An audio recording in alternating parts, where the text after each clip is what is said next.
Ардактуу теле көрүүчүлөр, бүгүн биздин студиябызга Улуттар биримдиги партиясынын Ош шаардык кеңешинин депутаты журналист Нуркыз Кадырбекованы чакырганбыз. Саламатсызбы Нуркыз айым, студиябызга кош келипсиз. Өзүңүз жакшы билесиз, шаар мэрин шайлоо жакындаган сайын эмнегедир буга чейин Улуттар биримдиги партиясы көпчүлүк коалицияны түзүп, башкаруучу коалиция болуп келген болсо, эмнегедир шайлоо жакындагандан кийин башкаруучу бийлик ошол бийликчил партиялардын колуна өтүп калды да. Анан эл арасында кооптонуулар, ар кандай сөздөр болуп жатат. Анткени Улуттар биримдиги партиясынын депутаттарына коркутуулар болуп жаттыр. Ошол эле учурда партиянын мүчөлөрү акчага сатылып кетпейт бекен деген сыяктуу. Мына ошол элдердин кооптонууларына сиздин жообуңуз кандай? Дегенде эле биз партияны негиздегенде ушул багытта түзгөнбүз. Улуттар биримдиги аркылуу бир чоң мамлекеттик өнүгүүлөр болсо, экономикалык чоң бир ийгиликтер жаратсак депчи. Ошондо келгенде эч ким бир бийликке барайын, бизнесим өнүктүрөйүн же кызматка отурайын деп келген эмес. Анан эч кимибизди колу бутубуздан кармап да киргизген эмес, партияга өз каалообуз менен эле киргенбиз. Ошон үчүн мен ойлойм, коркутуу, үркүтүүлөр мага болгон жок. Анан болгон күндө деле биздин партиядагылардын мисалы позициясы абдан бекем.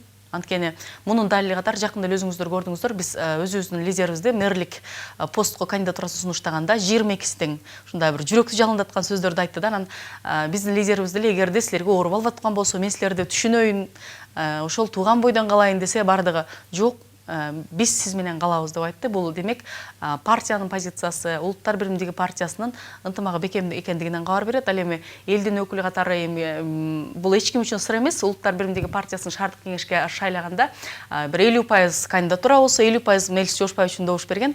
Бизге ошол ишенимди тапшырган татыктуу мэрди силер сактап калгыла, ошого добуш бергиле деген, ошол добушту берүүгө, сиздердин ишеничти актоого биз даярбыз. Бул биздин моралдык милдетибиз деп эсептейбиз.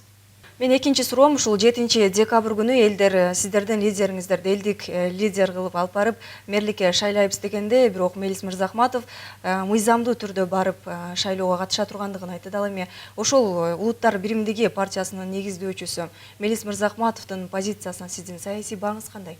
Эми Кыргызстан адам укугун урматтаган өлкө, анан Орто Азиядагы демократиялык аралча, анан эң биринчилерден бул эгемендүүлүктү алдык деп келебиз да. Бул багыттан алып караганда биздин мамлекетте мыйзамдануулук эчтеке турбаш керек.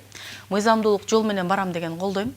Анткени баягы басып алуу жолу менен бара берсе, биз дүйнөгө баягы кээ бир мамлекеттер даниялыктар пара албагандыгы менен, америкалыктар демократиялыгы менен тааныса, биз ушу басып алуу менен таанып калышыбыз мүмкүн да. Анан ушул позициясын абдан колдойм. Туура эле мыйзамдуу жол менен барыш керек.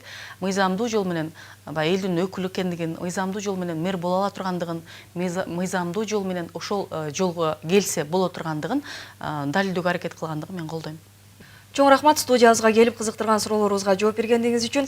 Ардактуу теле көрүүчүлөр, эске сала кетсек, биздин студиябызга келип кызыктырган суроолорубузга жооп берген Ош шаардык кеңешинин Улуттар биримдиги партиясынын депутаты журналист Нуркыз Кадырбекова болду. Ал эми күн чабыт маалымат программасы өз берүүсүн улантат.